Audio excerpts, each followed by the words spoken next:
இந்த வீடியோவில் பார்ட் 1ல் பார்த்தீங்கன்னா நம்ம இந்த ஹால் போர்ஷன், இந்த கிச்சனோட சர்வீஸ் ஏரியாவை பார்த்துருந்தோம். அடுத்ததாக பார்த்தீங்கன்னா இதில் மாஸ்டர் பெட்ரூம் ஒன்று இருக்குது. நார்த் வெஸ்ட்டில் பார்த்தீங்கன்னா ஒரு பெட்ரூம், கெஸ்ட் பெட்ரூம் இருக்குது. அதுமாரி நார்த் ஈஸ்ட் கார்னர்லேயும் ஒரு பெட்ரூம் போட்டிருக்கோம். வாங்க அதை டீட்டெயிலாக பார்ப்போம். ஹால்லே பார்த்தீங்கன்னா இது பூஜா ரூமில் பார்த்தீங்கன்னா இந்த டோரே பார்த்தீங்கன்னா ஒரு கார்விங் ஒர்க் பண்ணியிருப்போம். பெருமாள், லக்ஷ்மி, ஆஞ்சநேயர், கருடன் இருக்கிற மாதிரி பார்த்தீங்கன்னா தெரியும்.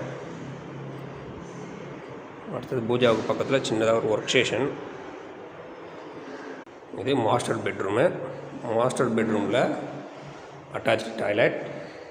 இந்த அட்டாச் டாய்லெட்டில் பார்த்தீங்கன்னா diverter, spout 2-in-1 with hand ஷவரோட, over head shower, wall mounted glass set, wash machine, ஹீட்டருக்கான பாயிண்ட் கொடுத்துருப்போம். வீடியோ பிடிச்சிருந்தா லைக்